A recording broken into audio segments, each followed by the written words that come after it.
Muy buenos días, estimados estudiantes, buenos días con todos. Hola muchachos, ¿cómo se encuentran? Hola, hola, hola. ¿Cómo estamos? ¿Cómo vamos? ¿Qué tal? ¿Qué tal les ha ido en la semana? ¿Sí descansaron? Muy bien. Perfecto. Como ustedes ya saben, muchachos, cada vez estamos más próximos a concluir y a finalizar, en este caso, el ciclo, razón por la que una vez más les sugiero y les recomiendo en todas las asignaturas, no solo en la mía, ustedes ya traten de no tener ningún tipo de pendiente, de no estar corriendo riesgos, ¿sí? Esto es esencial. ¿Cómo se lo hace? Como siempre se los he manifestado, cumpliendo a cabalidad con las actividades, con las tareas, con todo lo que corresponde y concierne al ámbito académico, ¿no es cierto? Yo siempre, como se los he recordado, las personas que han actuado de manera responsable ahorita están demasiado tranquilas, ¿sí? Están demasiado tranquilas, ya se sienten incluso en vacaciones y merecido, ¿no? ¿Por qué? Porque, como siempre se los he recordado, en este caso, ustedes si actúan desde un inicio de manera correcta, a estas alturas ya no van a tener ningún tipo de preocupación o percance, muchachos. Pero esto depende de todos y cada uno de ustedes, ¿verdad?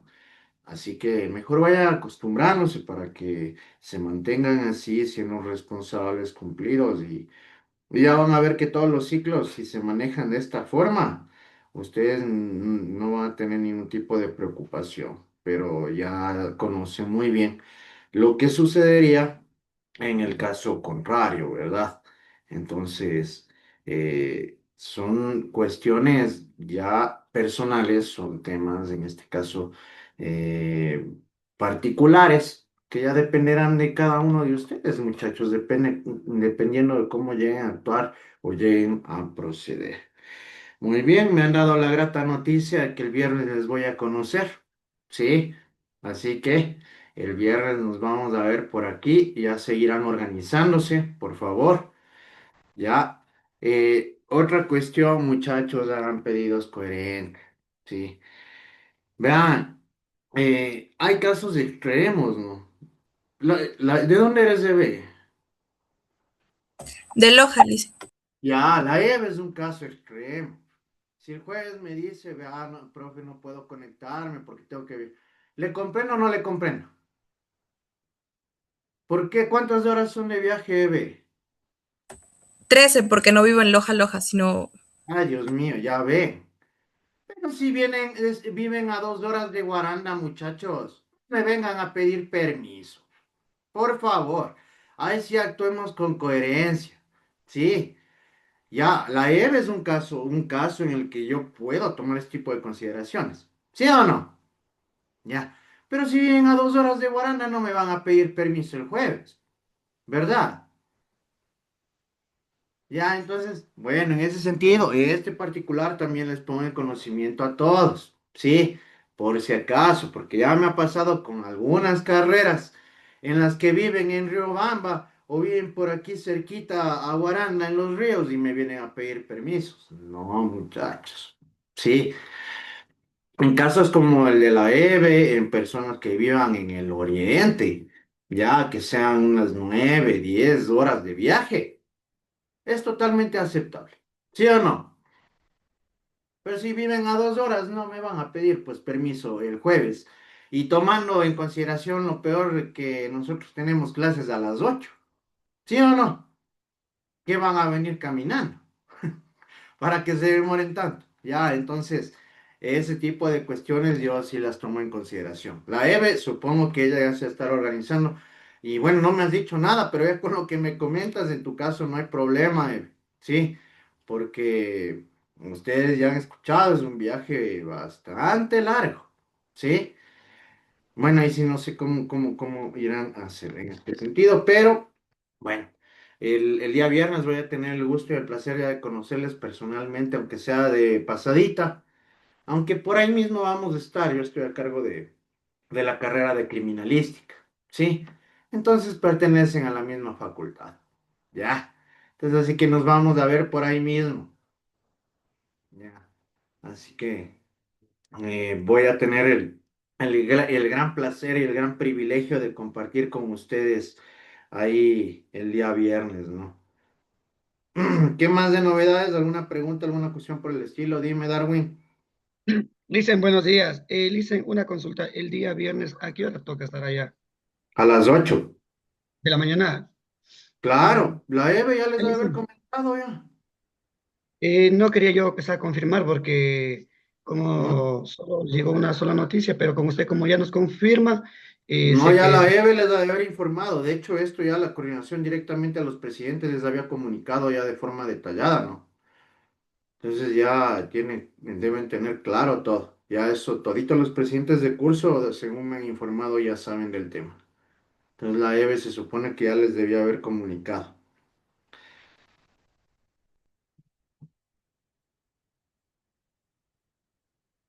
Ya, entonces de eso en ese sentido, muchachos. Eh, preguntas, dudas por el estilo, alguna cuestión que necesiten conocer. Nada. Muy bien. ¿Revisaron el aula virtual de esta semana? Ya. ¿Qué encontraron? Vamos a ver si son minuciosos. ¿Qué, qué encontraron de diferentes atributos? Uh, ustedes sí, se nota que son bastante detallistas, hombritos. El test de esta semana solo está habilitado hasta el día viernes. ¿Sí? Ya. Entonces, en este caso, ustedes tienen, bueno, desde ayer, tienen hoy, mañana y el jueves, e incluso hasta el viernes a la medianoche. Antes de la medianoche, no vayan a realizar el test a la medianoche. Antes del viernes, hasta el día viernes a las 11:59 de la noche para desarrollar el test. ¿Sí? Ustedes van a tener que desarrollarlo en el transcurso de estos días. ¿Está entendido? Verán que les aviso con tiempo, ¿sí? Para que luego no haya sorpresas. El test de esta semana, y clarito está, alguien abrió el aula, ahí está clarito, ¿no? Abre el lunes 8, se cierra el viernes 12, creo que es, ¿no? Ya. Entonces, verán, tienen que desarrollar el test de esta semana hasta el día viernes, ¿sí? Desarróllenlo en estos días porque el viernes difícil y dudo que lo hagan, ¿sí? Así que mejor sean precavidos y adelántense a estas situaciones. Verán que les aviso. Luego no quiero mensajes diciéndome que les habilite la plataforma o temas por el estilo. ¿Estamos? Ya. Perfecto. Entonces, eso también es algo que les quería comunicar y que les quería poner en conocimiento para que no tengamos ningún tipo de problema posterior. Esto resulta esencial también que lo tengan en cuenta. Y como ya les dije, nosotros prácticamente estamos cerrando el ciclo. Muchachos, la mejor de las suertes, el mejor de los éxitos, espero que absolutamente todos aprueben, ¿sí? Pero conmigo, yo como les dije, si les llegan a faltar 10 décimas, bien se quedan a supletorio o lamentablemente pierden el ciclo. ¿Sí? ¿Por qué? Porque ustedes han tenido todito el ciclo para obtener calificaciones. ¿Sí? Entonces a estas alturas no es el momento oportuno para que en este caso ustedes traten de justificarse. Así que, tristemente, y como les dije, por lo general suelen felicitarme o agradecerme después. ¿Por qué? Porque ustedes a través de repetir el ciclo van a aprender a tomar responsabilidad, de ser el caso, que espero que no sea. ¿Sí? Tomarán en cuenta esto, muchachos. Eso ya les aviso con anticipación. Pero lo bonito es que créanme que en este parcial ya se pusieron más pilas. ya tenemos más actuaciones, ya tenemos más personas que han participado y eso también les tengo que felicitar porque han cambiado de actitud, ¿verdad? Eso es importante. En eso también, yo como les digo, cuando hay que llamar la atención hay que hacerlo, ¿no? Pero también cuando hay que felicitarles también es necesario. ¿Sí? Ya, entonces tengan presente estos particulares para que después no tengamos inconvenientes. Entonces creo que no hay dudas, no hay preguntas ni nada por el estilo. Ah, recomendación para el viernes, muchachos. Hagan las consultas que consideren necesarias. Pregunten todo. Pregunten malla curricular, pregunten documentos, papeles para la matrícula. Consulten de igual manera para ver si oficializan o dan a conocer, aunque ya les manifesté que hay una fecha tentativa para el inicio del próximo ciclo, cuándo va a empezar, duración del periodo, cómo se desarrollan las clases, actividades que tienen que cumplir, ¿sí? Pregunten absolutamente todo el día viernes. Ese va a ser el momento oportuno para que luego no estén con dudas. ¿Por qué? Porque suele suceder que el momento de la inducción no dicen absolutamente nada y después empiezan a bombardear de preguntas que lamentablemente no serán respondidas. ¿Estamos? Verán que les adelanto. Dime, Eve. Lice, en el día del evento van a tomar lista. Sí, a ustedes les toca con la Julieta, así que mejor piles. Ya le han de conocer. Aunque ya le creo que sí, ya le medio le ha conocido. Ya, entonces, así que más que seguro la Julieta les va a hacer firmar la asistencia. Sí, ténganlo por hecho. Ya. Yo, como les había manifestado, en este caso estoy a cargo de criminalística, pero como pertenecemos a la misma facultad, ahí nos vamos a ver. ¿Sí? Perfecto. Eso es importante. Ya. Entonces, ahí creo que sí están las cosas bastante claras, ¿no? Para que no existan dudas. Muy bien, muchachos. Muy bien.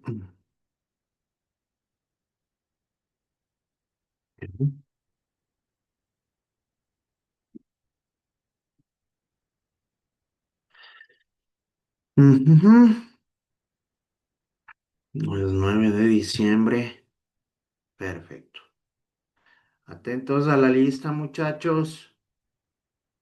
Anderson Aguirre, Presente, sí. Andrea Albán,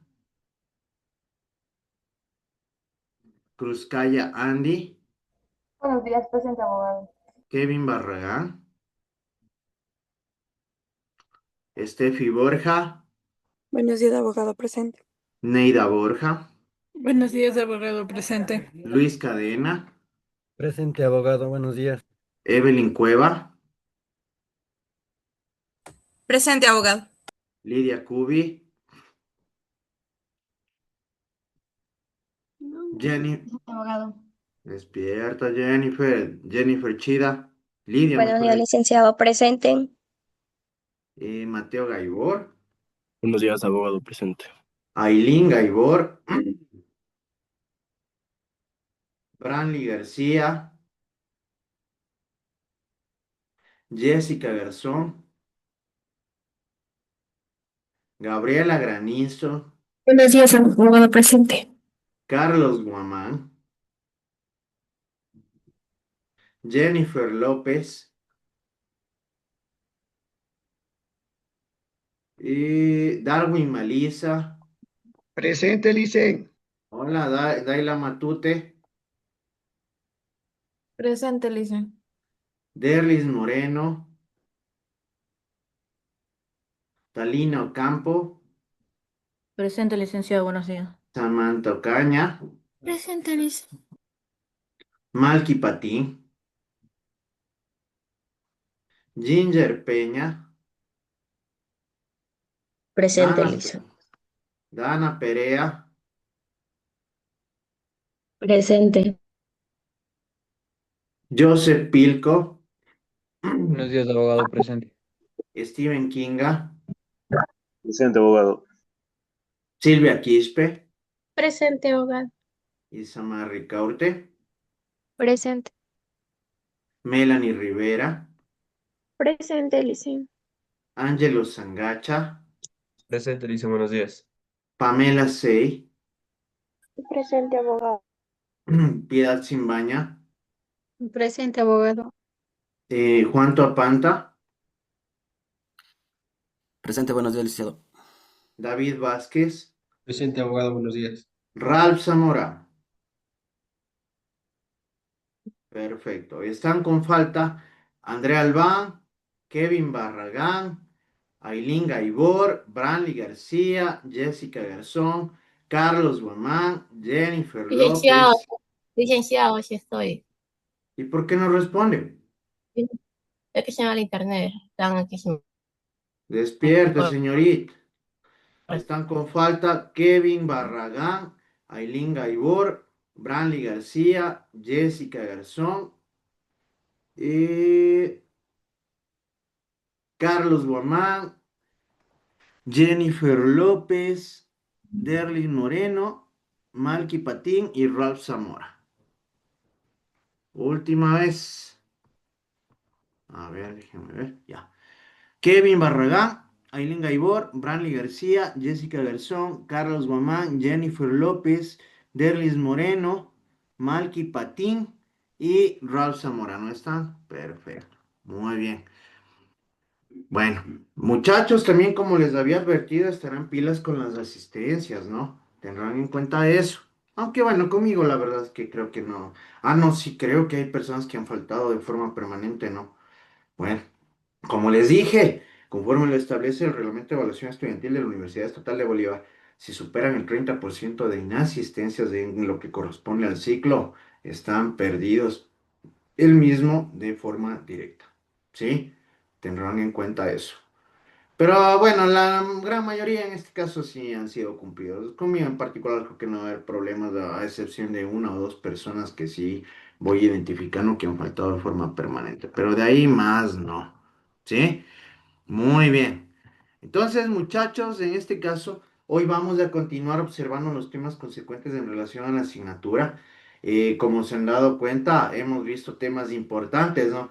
Que ya ahorita ustedes entienden por qué se requieren de estudio y de análisis por ustedes, ¿sí? Por qué necesitan conocerlos y por qué en este caso ustedes tienen que ir teniendo este conocimiento de hechos históricos, de fenómenos que se han llegado a desarrollar a nivel global y que han marcado una gran diferencia en lo que corresponde y concierne a nuestro desarrollo social, económico, político, ¿verdad? Incluso hasta humano, ¿ya? Y que por esa misma razón tienen gran relevancia en lo que corresponde al ámbito de estudio de la sociología.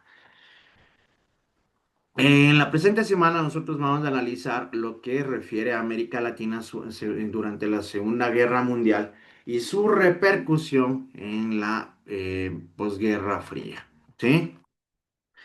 ¿Qué es lo que vamos a lograr con las presentes clases? Es comprender el papel de América Latina en el conflicto para reconocer la contribución de los países latinoamericanos a la guerra, analizando cómo la guerra impactó la economía de la región y con ello entender cómo la guerra transformó las economías locales. Además, conocer todos los elementos que marcaron a Latinoamérica durante la Guerra Fría. Como nos damos cuenta, cada vez ya nos vamos acercando mucho más a la actualidad, ¿no? Ya son fenómenos y hechos que no sucedieron hace siglos, sino ya simplemente hace décadas, ¿no? Entonces ya nos estamos acercando muchísimo a nuestra actualidad y por qué han llegado a marcar, han tenido tanta relevancia en la sociedad en la que nos desenvolvemos hoy en día. Dentro de los objetivos secundarios, desarrollar habilidades de investigación y análisis sobre la historia de la Guerra Fría y fomentar el pensamiento crítico de los estudiantes sobre los hechos producidos y las repercusiones de los mismos. En este caso, en relación a América Latina durante la Segunda Guerra Mundial, en el mismo sentido desde 1939 a 1944, con el estallido de la Segunda Guerra Mundial en 1939, la región fue escenario de un aparatoso combate naval entre ingleses y alemanes, que arrojó el hundimiento del Graf Spee en la desembocadura del Río de la Plata. En el consiguiente alineamiento de la mayoría de los países latinoamericanos con los de Estados Unidos, la influencia fascista entró en rápida decadencia. Recordemos que Estados Unidos empezó a tomar poder porque apareció como el buen samaritano, ¿se acuerdan? Que en este caso impulsó, apoyó económicamente y en otros ámbitos a los países de Latinoamérica durante épocas de crisis y de conflicto. Una de las pocas excepciones fue Argentina, donde un grupo de militares de derecha que simpatizaban con la Alemania nazi se hizo del poder en junio de 1943, adoptando una serie de medidas autoritarias y ratificando la neutralidad argentina en el conflicto mundial. ¿Sí? Conversábamos de modo histórico también en la clase anterior, ¿se acuerdan? De lo que les había dicho que los nazis habían huido a Latinoamérica, sí, se habían instaurado incluso dentro de países como Alemania y Brasil, ¿no? Incluso está en Chile. Aquí tenemos claros ejemplos de ello. En represalia, una escuadra de guerra de Estados Unidos bloqueó el puerto de Buenos Aires en enero de 1944, hasta obligar a la junta militar a romper con el eje fascista y convocar a elecciones. En este periodo, la América Latina se comportó como una especie de retaguardia aliada, proporcionando materias primas y alimentos a bajos especies con la promesa de un futuro trato preferencial. En este sentido, con Estados Unidos, ¿no? Como ya se dieron cuenta, los estadounidenses son pilas y supieron aprovechar el momento en el que ellos podían tomar algún tipo de beneficio y poder también en el mismo sentido en los países de Latinoamérica. Desde ahí empieza a tomar mucha más fuerza y aparece como una potencia. Además, se aceptó la creación de una hipoteca de zona de seguridad de 300 millas dentro de la cual reclamaban que los países beligerantes, es decir, los países que estaban en guerra, se abstuvieran de actos de guerra, así como la concesión a los Estados Unidos, mientras durase el conflicto de numerosas bases militares en el hemisferio. Si se van dando cuenta cómo Estados Unidos se va instaurando y se va metiendo en países de Latinoamérica, como incluso aquí también en su momento tuvieron bases militares, ¿verdad? ¿Ya? Entonces aquí llega a Estados Unidos a sacar provecho, ¿no? ¿Por qué? Porque recordemos que estas bases se consideran territorio, en este caso particular, de Estados Unidos, ¿ya? Entonces ellos se instauran en el territorio americano. Nosotros tenemos cambios democráticos que se llegan a producir, ay, perdón, entre 1944 y 1947. Al término de la Segunda Guerra Mundial, la bancarrota del fascismo a nivel internacional estimuló la rebeldía popular en América Latina y provocó la caída sucesiva de aborrecidas dictaduras y regímenes tiránicos avalados con largos años de represión y terror. Sí, tenemos aquí dentro de la historia lo que corresponde a Chile y Argentina, ¿no? En donde se instauraron este tipo de gobiernos, ¿ya? A través de jornadas revolucionarias y democráticas se puso de manifiesto el crecimiento significativo de las organizaciones de izquierda, de las fuerzas obreras y del movimiento democrático. Una vez más, como podemos ver, tenemos eh, estos dos puntos políticos que son como los que estaban al mando de manera previa, que son los de derecha, y ahora que aparecen los partidos, movimientos de izquierda y que llegan a tomar cierto poder.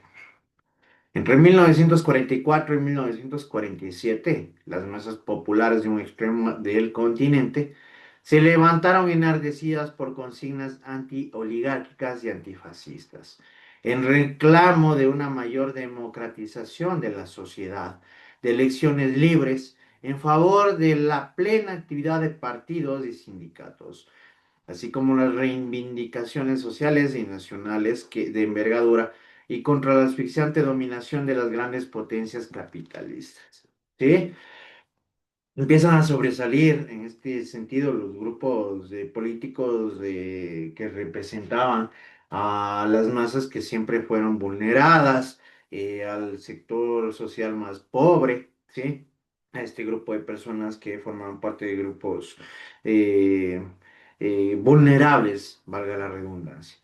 La magnitud del movimiento, a pesar de su carácter espontáneo, obligó en muchos lugares a la oligarquía aliada al capital norteamericano a hacer importantes concesiones a los trabajadores y al pueblo en general, restableciendo las libertades democráticas e implantar una legislación social que a veces excedía sus intereses clasistas. ¿Sí?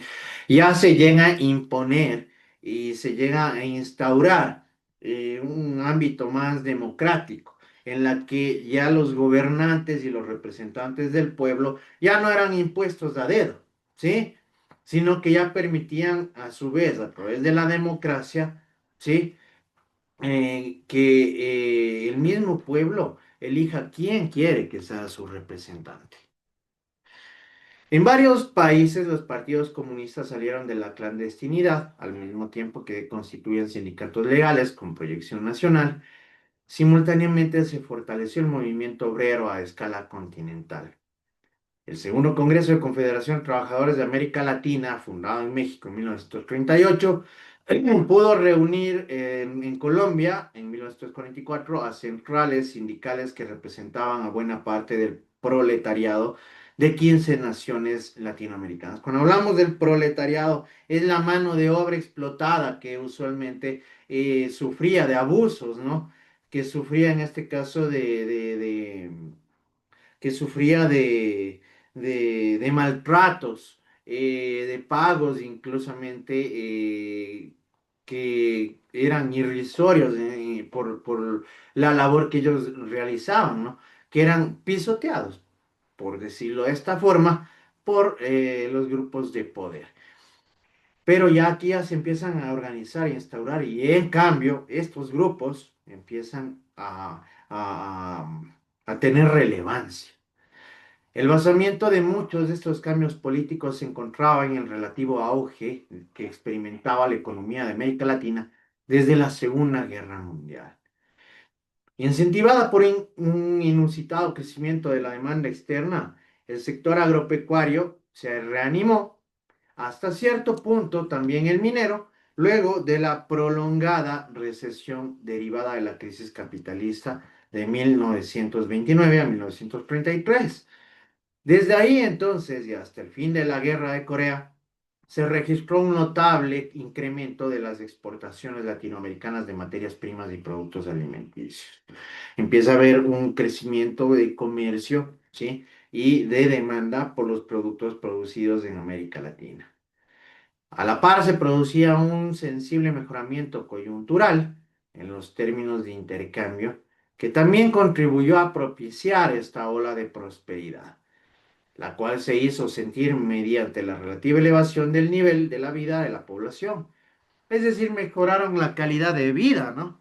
Ya empezaron como a tener ciertos beneficios, los grupos más pobres llegaron como a salir a flote de alguna manera. Incluso en algunos países europeos tuvieron que liquidar muchas de las inversiones para saldar la deuda adquirida con varios países latinoamericanos durante la guerra. En estas condiciones favorables, la burguesía latinoamericana amplió su acumulación de capital, canalizada en los países con un desarrollo económico relativamente mayor, como Brasil, México, Argentina y en menor medida Colombia, Chile y Uruguay, y que presentaban en diferentes grados un proceso de industrialización desde los finales del siglo XIX y principios del siglo XX. Les hago una pregunta para ver si han prestado atención. ¿Qué es lo que ustedes se han percatado que nunca ha llegado a desaparecer en la historia de Latinoamérica, desde la colonización, desde la conquista hasta lo que estamos viendo en este momento, que corresponde a América Latina en la Segunda Guerra Mundial y en la posguerra? ¿Qué es lo que ustedes se han dado cuenta que nunca desapareció? Samantha. Los grupos sociales que tienen más poder, es decir, la burguesía nunca ha desaparecido. Exactamente, Sammy, excelente. ¿No es cierto que ellos sí buscaron las maneras de siempre permanecer y salir a flote? Nunca desaparecieron. Por más que existieron las luchas sociales, excelente, Sammy, te felicito. Es estar pendiente y muy bien, te felicito. Te va a ir muy bien. En este sentido, ¿verdad? ¿No es cierto? Por eso tienen que ser analíticos, por eso tienen que asimilar todos estos conocimientos. Los grupos sociales de poder nunca desaparecieron, solamente fueron cambiando, ¿no es cierto? En sí, de hecho, explicado de mejor manera, fueron acomodándose, se fueron vendiendo al mejor postor, ¿sí? A lo largo de la historia, desde la colonización, que empezaron los españoles, los portugueses, ¿no es cierto? Que empezaron a tomar poder los terratenientes, las personas que en este caso se hacían cargo, administraban las riquezas, de manera posterior los criollos, ¿sí? Que ya cuando salieron del mapa y del panorama los españoles, los portugueses, ellos quedaron también con poder, ¿sí? Y así se han venido manteniendo a lo largo de la historia, pegándose a los mejores postores, pero en sí nunca llegaron a desaparecer, ¿sí? Nunca llegaron a desaparecer. Por eso hay personas, grupos sociales, familias, ¿sí? Por así decirlo, que siempre han permanecido en estos grupos burgueses, ¿no? Hasta la misma actualidad, ¿ya? Y que han sabido mantenerse. ¿Por qué? Porque ellos jugaban sus cartas a veces de manera acertada, los que pudieron hacerlo, sí, porque tampoco no es que todos se han mantenido, los que pudieron hacerlo y se manejaron de forma inteligente y estratégica, hasta el día de hoy siguen manejando este tipo de riquezas, ¿sí? Entonces, miren, muy bien, Sam. Los aires democráticos renovados de la posguerra alcanzaron diferente intensidad de un país a otro. Sus primeros efectos se advirtieron en Centroamérica desde principios de 1944, donde se creó una álgida situación revolucionaria. Tomemos en consideración cuál era uno de los puntos que provocó esta situación revolucionaria en Centroamérica.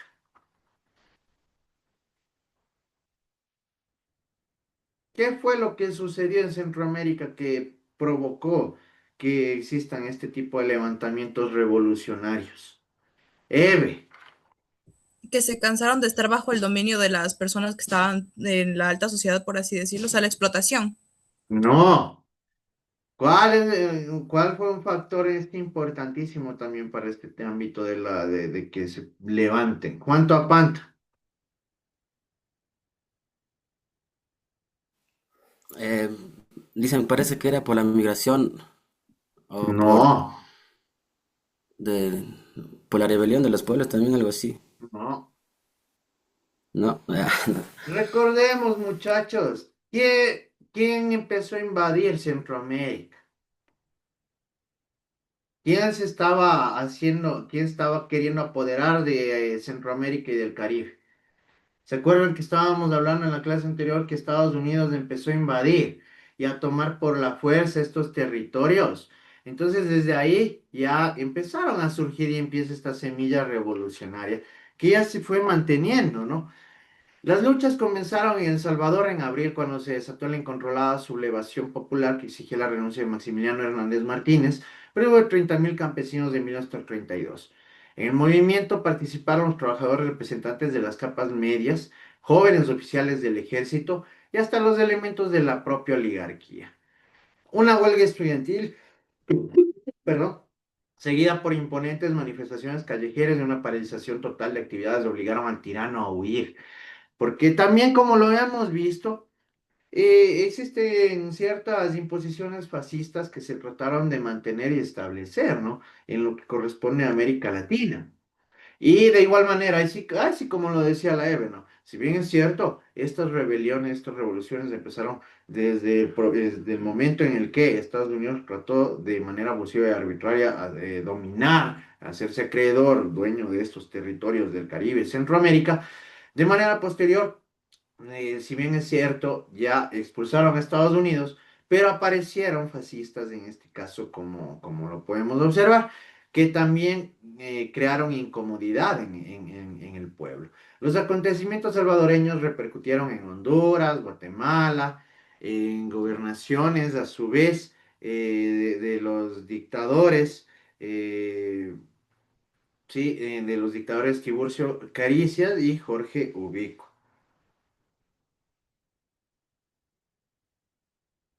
Muy bien. Entonces miren cómo se van presentando estas revoluciones. Miren, en Ecuador.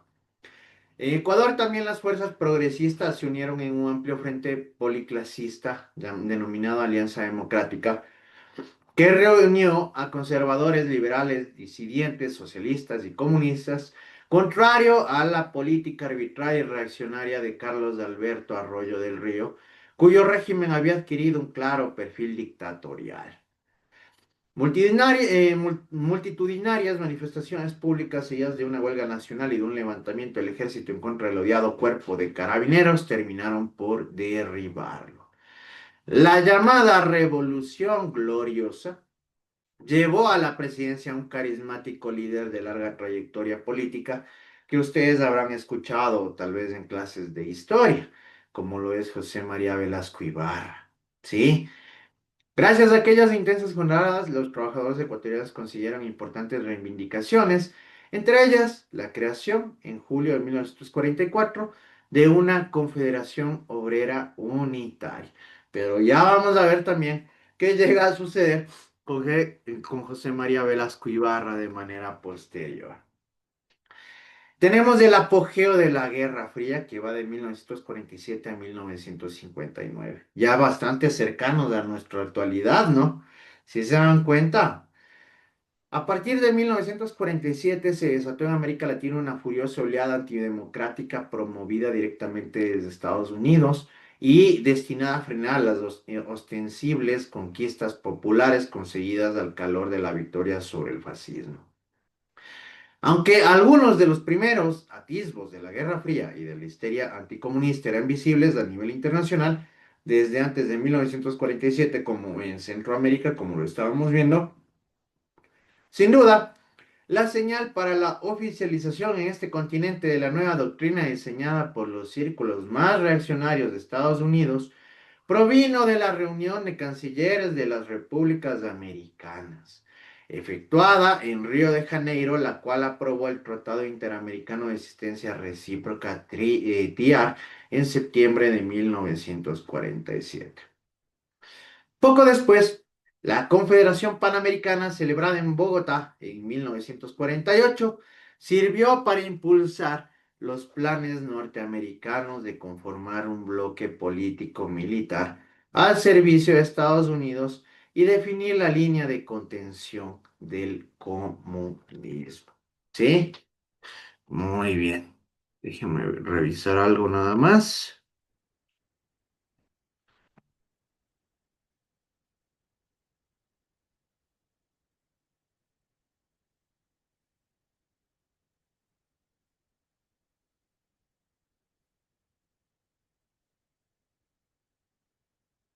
Muy bien. Entonces, vamos a continuar un poquito más. ¿Dónde me quedé?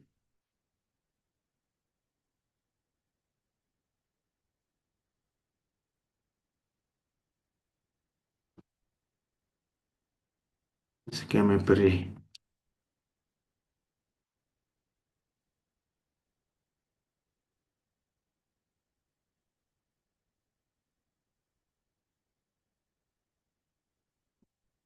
Aquí estamos, aquí estamos.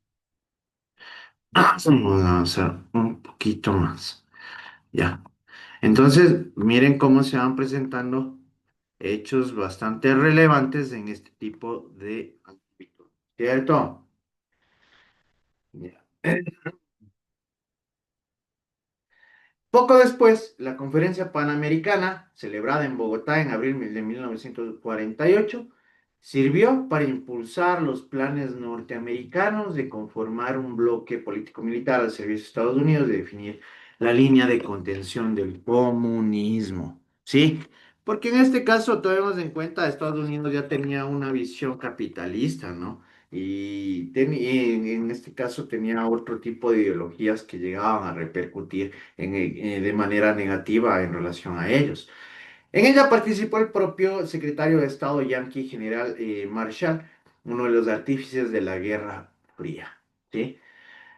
En esta ocasión se condenó por primera vez de manera explícita al comunismo en el marco de los esfuerzos norteamericanos para imponer los países, para imponer la doctrina yanqui de las fronteras ideológicas. Aquí, como podemos ver, Estados Unidos incluso ya trata de manipular y de manejar a su beneficio, incluso a todo lo que corresponde a Latinoamérica, con el único propósito de imponer su ideología, su forma de pensar y sobre todo su medio económico, ¿no?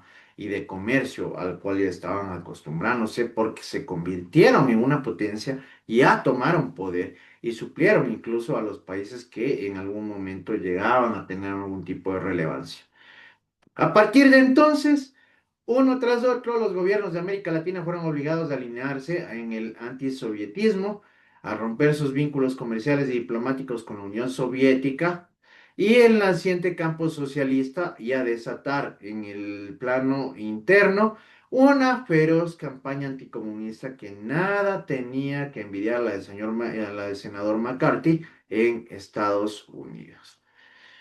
Casi al mismo tiempo, se creó en 1951, con financiamiento norteamericano, la Organización Regional Interamericana del Trabajo, ORID, para contraponerla a la CETAL, que pronto se constituyó en el instrumento para la persecución de sindicatos progresistas.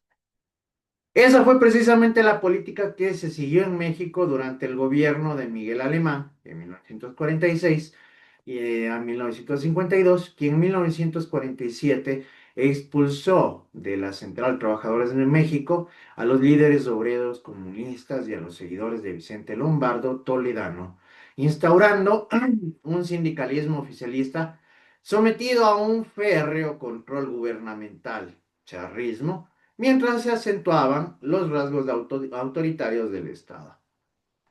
Algo semejante sucedió en Cuba durante los gobiernos de Grau San Martín en 1944 a 1948 y Carlos Prías Socarrás entre 1948 a 1952. Aquí los dirigentes obreros comunistas no solo fueron desalojados de las confederaciones de trabajo de Cuba, sino que varios de ellos murieron asesinados a manos de los agentes a sueldo de la reacción, como ocurrió con el líder azucarero Jesús Menéndez y el portuario Aracelio Iglesias. La extensión a Chile de esta rabiosa política anticomunista dio lugar a un sorpresivo viraje del presidente Gabriel González Videla, del Partido Radical, quien acababa de ganar las elecciones de 1946 gracias a su oportuna alianza con el Partido Comunista. En abril de 1947, y para ponerse a tono con las orientaciones de Washington, el mandatario chileno expulsó a 3 ministros comunistas de su gabinete. Unos meses más tarde, en septiembre de 1948, González Videla firmó la llamada Ley de Defensa de la Democracia, que oficializó la persecución contra comunistas tras abogarse facultades extraordinarias. Sí se van dando cuenta cómo Estados Unidos va manejando a su antojo a los líderes y a representantes de los países. Por eso no es mal llamado en cierto punto, que tampoco estoy totalmente de acuerdo con eso, pero que siempre los países de Latinoamérica hemos sido marionetas en cierto punto de Estados Unidos, ¿no? Cómo nos han vivido manipulando y nos han ido direccionando a su criterio y consideración y con el propósito de simplemente llegar a obtener beneficios. El Partido Comunista quedó ilegalizado, sometidas las organizaciones sindicales al control policial, anuladas las libertades constitucionales y el derecho a huelga, y rotas las relaciones con Rusia en este caso. A la vez, cientos de comunistas y dirigentes obreros fueron conducidos al campo de concentración instalado en Pisagua. La víctima más connotada de la histeria como anticomunista en Chile fue el afamado poeta y senador comunista Pablo Neruda, obligado a huir al exterior clandestinamente. ¿Se han de saber quién es Pablo Neruda, no? ¿Quién es Pablo Neruda? Si no saben esto, ahí sí me disculpan, pero Dios mío, ¿qué les dan en el colegio y en la escuela? No saben quién es Pablo Neruda. Qué tristeza, muchachos. Literalmente, qué tristeza. Mateo. Fue un poeta y escritor diplomático, Muchachos, Pablo también Neruda político. es uno de los literatos más importantes del mundo. Ha sido un escritor de poesía de los más relevantes y más conocidos a nivel mundial. Dios mío, leerá pues 20 poemas y una canción de amor. ¿Qué les dan en el colegio, vean? Si les hacían recitar. ¿Cómo no van a saber quién es Pablo Neruda? Ay, Dios mío, por eso les gusta el reggaetón ahora, muchachos. Sinceramente. Triste, triste, triste. Dime, Talina. Ya muy tarde, pero dime. Es que no sé si era, él creo que había creado una poesía social, algo así. Creo que hablaron un poquito en el colegio. Si no estoy mal, creo que es chileno. Eso mismo estamos hablando. Vean, Pablo Neruda es uno de los exponentes más importantes de la literatura y de la poesía a nivel mundial. Es chileno, como has podido ver. Tuvo que ser, él fue prácticamente tuvo que huir de Chile, sí, porque era un perseguido político. Y sí les recomiendo leer los poemas de Pablo Neruda.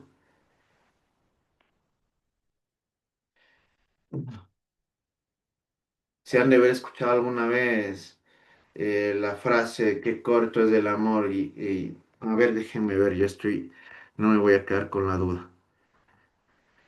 Ay, pero qué bestia, ¿cómo no conocen esto, muchachos? Aquí está, si yo tengo incluso esto, yo les sabía dar de clases en introducción a la comunicación académica. Esta partecita en particular es tan famosa que supongo que la han de haber escuchado. Es tan corto el amor y es tan largo el olvido. Alguna vez la han de haber escuchado, aunque sea hasta en series, ¿no es cierto? Por lo menos de eso deberían saber, pues muchachos. Esa es una de las frases del poema 20 de Pablo Neruda. Y sí me entristece que no sepan quién es Pablo Neruda, pero bueno. También en Ecuador, como en Cuba, Chile y México, el inicio de la despiadada política anticomunista no requirió derrocar a los gobiernos establecidos. En el país ecuatorial, el presidente Velasco Ibarra se proclamó dictador en 1946, ¿sí? Pretextando su desacuerdo con la Constitución Democrática aprobada un año antes, lo que permitió reprimir a la izquierda y dictar una nueva carta fundamental más a su gusto. ¿Sí? Por eso mismo tomábamos en consideración las pasadas elecciones, ¿sí? Que por eso los direccionamientos, cuando un presidente quiere adecuar una constitución a su gusto y criterio, ¿sí? Y a su conveniencia, es cuando nosotros ya estamos evidenciando, como podemos percatarnos aquí, de de ciertas actitudes dictatoriales, ¿sí? En las cuales se quieren atribuir poder absoluto. Por eso, en las elecciones anteriores, el pueblo fue inteligente y no dio paso a estas actitudes dictatoriales que ya está tomando el gobierno actual, ¿sí? La creciente inclinación derechista en Ecuador se agudizó a raíz de la caída de Velasco Ibarra en agosto de 1947 y el mismo que fue expulsado por los militares encabezados por el coronel Carlos Mancheno. ¿Sí? Muy bien. Sí, les recomiendo que lean un poco más. ¿Cómo no van a saber quién es Pablo Neruda, señores? Ahí sí me disculpan, pero me han dejado con un sabor amargo en la boca. ¿Sí?